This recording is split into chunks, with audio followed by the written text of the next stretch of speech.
Okay.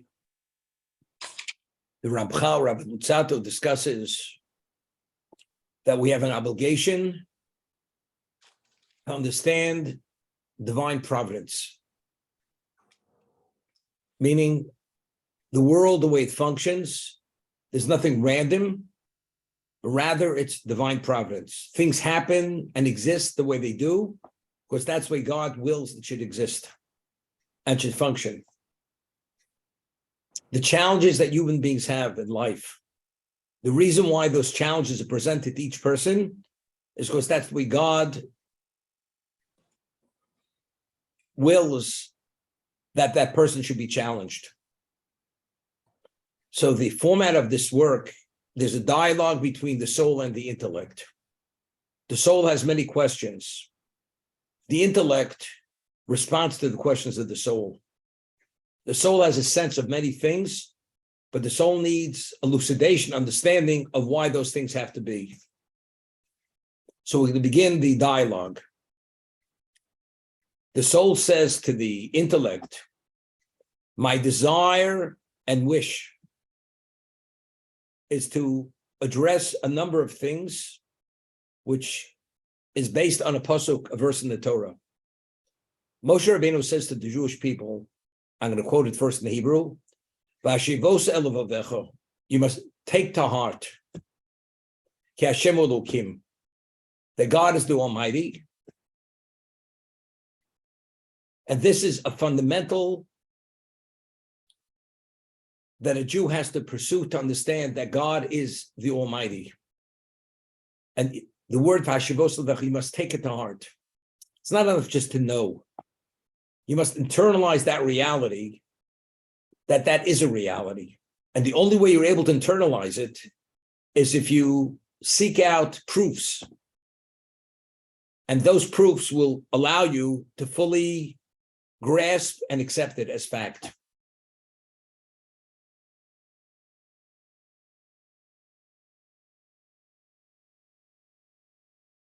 So now the intellect asks the soul, what exactly do you want to know about this? What point do you want me to elucidate? He says, we have 13 tenets of Jewish belief. Every one of the tenets of Jewish belief have to do with God's relationship with existence. So that you must take to heart and internalize, that God is the Almighty. What aspect of that does needs elucidation? The soul responds that all 13 tenets of Jewish belief I accept as fact, unquestioned. I don't question any one of those tenets. However, many of them I accept as fact, as truth, but I understand why it's necessary to have a relation with God only if you believe in those tenets. And there are others which I accept and believe to be true, but why are they necessities to believe in them to have a relationship with God? Okay? All 13 tenets a Jew must believe to have a relationship, to have a share in the world to come. Many of them, of course, believing in God. That's understood. It's a very fundamental tenet. That there's nothing comparable to God. That God is infinite. That's also a tenet. We understand that. But he will explain that although he accepts every one of the tenets as fact and irrefutable truth, but why is it necessary to believe in them? And without that belief, you have no share in the world to come. That's what the soul is bothered with.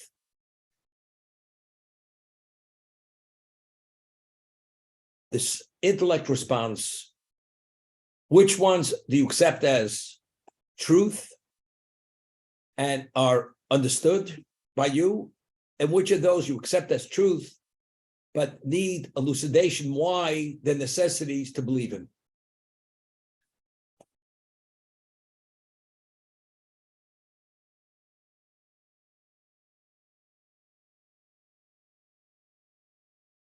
It's interesting. A human being is endowed with certain abilities.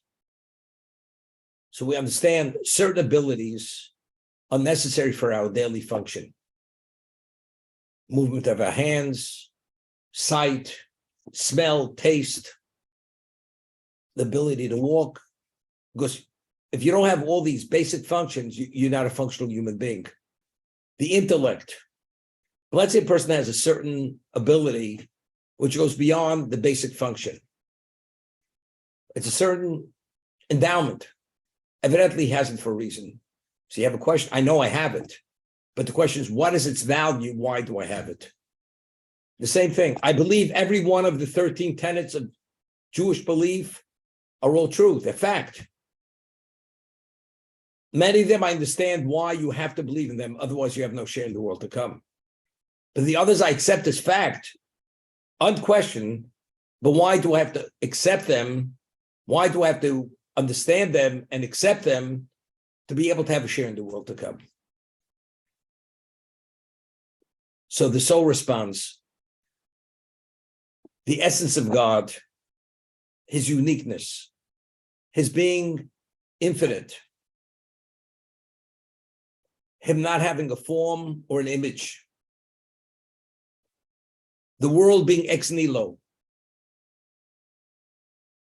prophecy that God communicates with the human being, the prophecy of Moshe being the ultimate level, the father of all prophets, Torah being divine, and its immutable aspect. It will never change.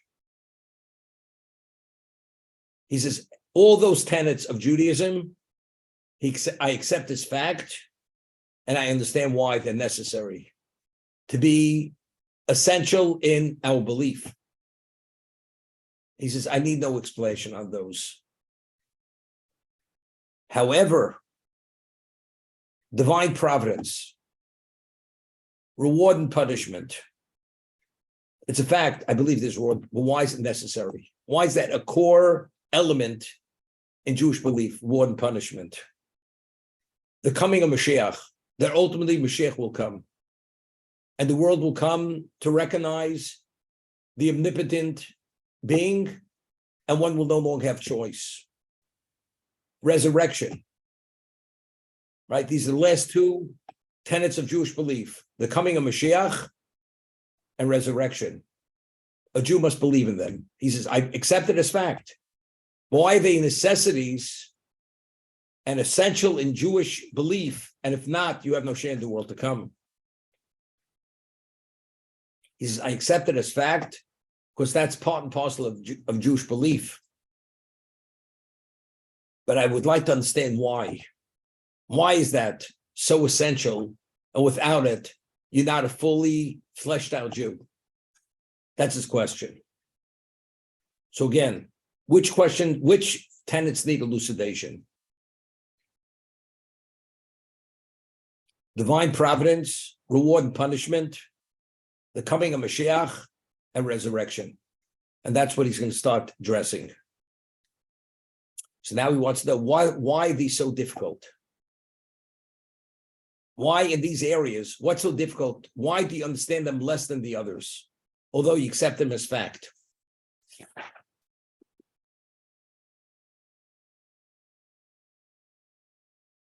So now this is it. The soul says, I'll tell you what the crux of my problem is.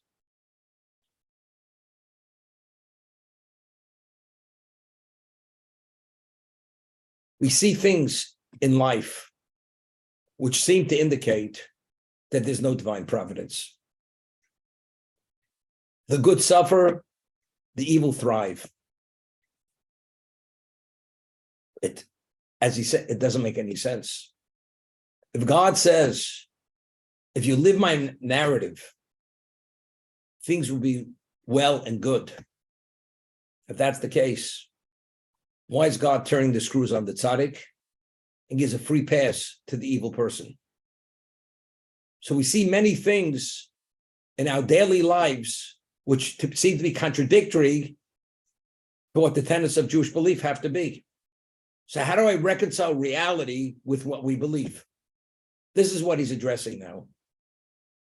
Many years ago, today it's not such an issue because the whole society is totally out of control. But let's say 40, 50 years ago, the most prevalent question which Jews asked was the Holocaust. The Holocaust. There were 1 million children that were murdered, that perished in the Holocaust. Innocent children. There were many devoutly righteous people who were destroyed by the Nazi demonic death machine during World War II.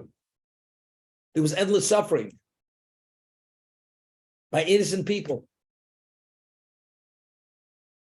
The question is why? Why them? Why not others?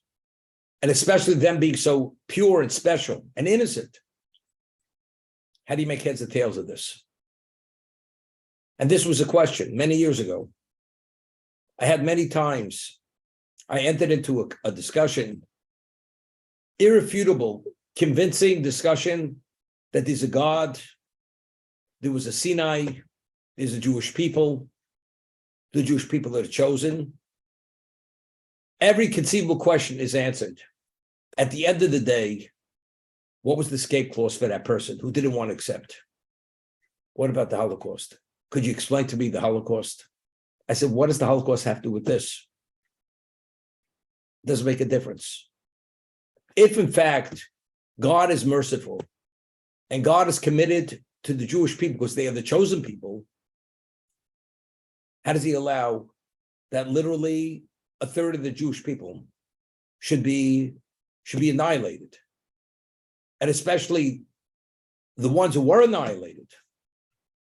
They were innocent, 1 million innocent children, great Torah sages, devoutly righteous people. These are really irking questions. So that's what their soul is saying. What's it all about? Meaning what we see in our lives seem to be contradictory to the whole concept of reward and punishment. He says, that's what I need clarity on.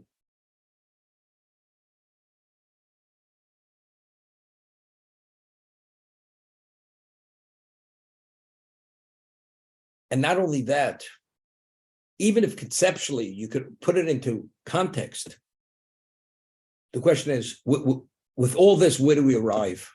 What's its value? What does God want from us?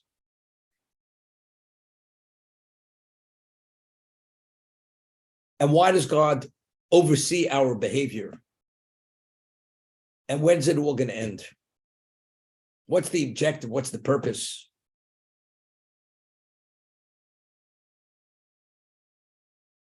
We find that if you read the Torah, the lifespan of people originally beginning creation, people lived 850 years. That was a normal life expectancy. Said for 50 years. This is pre-Great Flood. Post-Great Flood, after the world was destroyed, the life expectancy was similar to what King David says in Tehillim, 70 years. 80 years. Very few people live beyond that. Why pre-Great Flood life expectancy seemed to be endless, and afterwards it was shortened to almost like an eighth, a ninth, a tenth of what originally was. Why? So the Ohr HaChaim HaKadosh explains, based on Kabbalistic sources, what's the value of life? Why does God give a person so many years? The dimension of the soul pre-Great Flood was such an immense, enormous soul. To bring it to a level of perfection, you needed 850 years to perfect that soul. Anything less than that wasn't sufficient time. I can't give you a project to work on where it takes 6 months and I give you a deadline is 3 months. It's not possible. If you want that project to be addressed responsibly and appropriately, you have to give sufficient time. You can't give less time. So God can't give you an objective, a mission to bring something to perfection where it takes 850 years, and I give you a 70-year life expectancy. It's not possible. Therefore, God, as a result of that, gave mankind, because the souls were such of enormous dimension, it needed that amount of time to perfect that soul. But you realize there's a problem.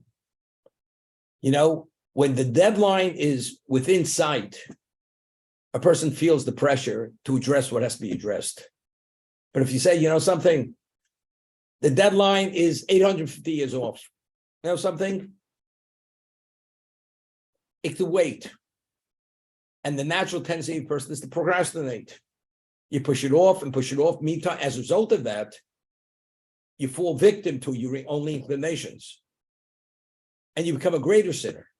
And eventually you forget about the soul. Comes so-called D-Day. It comes to the deadline. Where's the soul at? So because from the beginning, from the starting line to the finish line, there was such an extensive amount of time, people lost focus of where they're supposed to go. Therefore, the world had to be destroyed because man failed, mankind failed. So what did God do post-great flood? He took that soul that had normally needed 850 years to perfect, and he broke it into pieces. And he divided that large soul among 8 people or 10 people. So now you need much less time to perfect that part of that soul. So from the starting line to the finish line, it's within the focus that a person that has a level of understanding that he just can't be distracted and just forget about what has to be done. That's the understanding. So what Ramchal writes over here, one of the things that bother us, if we live long enough, maybe we could see the value or why things have to happen the way they have to happen. But factually, God is infinite. Time is not an issue with God. It's so broad and so deep and so beyond our grasp. How do you figure it out? That's the question. I'll give you an example. Many years ago, the United States Air Force had an Air Force base in the Philippines. It was called Clark's Air Force Base. When the Vietnam War was going on, they had the B-12 bombers. They were stationed in Clark's Air Force Base in the Philippines, and they would leave from there to go out to Vietnam, to Cambodia, those areas. What happened? The base, to build that base, of course, the United States government those years, $2.5 billion. And all of a sudden, what happened was, there was a volcano in the Philippines. It was called Manatubo. And when that volcano erupted, firstly, they had to remove all the aircraft from that base. And when it erupted, the lava that flowed actually destroyed the base, totally destroyed it. This $2.5 million base that cost to build, the Clark's Air Force Base. There were tremendous mudslides in that whole area. Thousands of people were killed. And this volcano, when it erupted, it spewed the ash, the volcanic ash, into the atmosphere, 35,000 feet into the atmosphere, or even more. It was total devastation. It was disastrous. But they didn't realize till about 10, 12 years later that because of that ash that was spewed into the atmosphere, it created a cloud covering that the sun, the negative effect of ultraviolet light was not able to what? To compromise people's lives. Because it created this cloud covering that blocked the ultraviolet light from coming through. So it may have cost $2.5 billion. It may have cost a number of thousands of lives. But it put on hold this, what you want to call global warming, for 12 years. So the benefit ultimately was phenomenal in terms of the lives, people who were not compromised because of this. So if you look at it just on the small detail, you say this total devastation, which it was. Well, what was the value of the devastation? The value of devastation was ultimately had unlimited value versus mankind on a global level, because it delayed global warming for 12 years. This is a fact. There are many things that happen.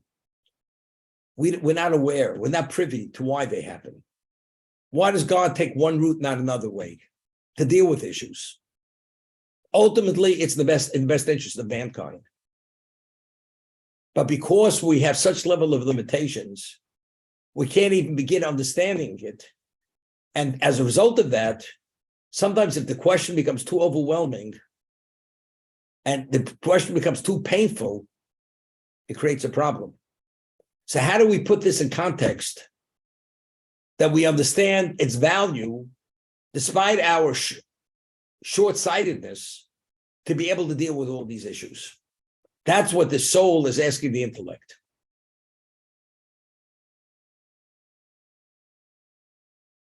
And when, God forbid, tragedy happens, we see Dino Emes. We accept it. God is the true judge. Although we don't understand, we accept it. It's for the good. It's for the good. Person has no understanding why a person needs a certain tumor to be excised from his body. But the doctor understands why. The patient just accepts the decision of the doctor because the doctor has an appreciation for how this operation will extend the person's life. But the novice, the amateur, the one who has no understanding of medicine, says the whole thing doesn't make sense. Why does the man have to undergo such painful surgery and such a painful recovery? The answer is, if you want life, that's what you have to do. You have no choice. So short term, it's pain. Long term, it's life. And that's exactly what God does too. We don't understand because we have no understanding of the inner workings of spirituality, of why things initially have to be one way and can't be differently. So the soul is asking the intellect for some level of clarity on these issues to make it easy to internalize and understand why it has to be this way. That's the question which the soul is asking the intellect to respond.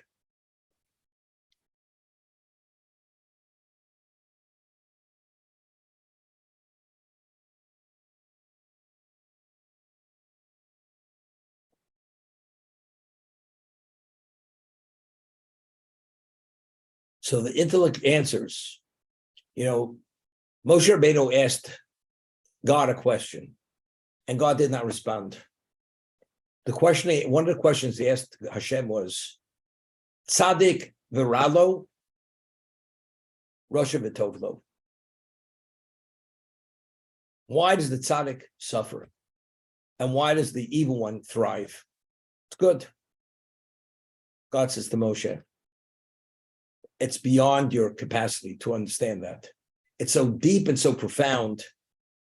So the soul is going to say to the intellect, what I can't understand because of its profoundness and depth and breadth, that I accept as fact.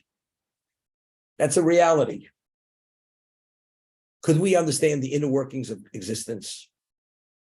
Do you know how many things happen simultaneously in this existence? We're talking about it borders on the infinite. And God orchestrates everything to function as it should function. How do we relate to it? How does it work? The answer is, unless you're God, you have no understanding. How God is able to will on an infinite level things to happen and evolve and become, and there should be a symmetry. The body, how different parts might complement one another. The brain, the neurological system, the organs, the circulatory system. How does this work? Why did he have to create man this way? The answer is only God knows. We don't have all the answers. And we understand we don't have all the answers. But whatever we could understand, we do want to understand.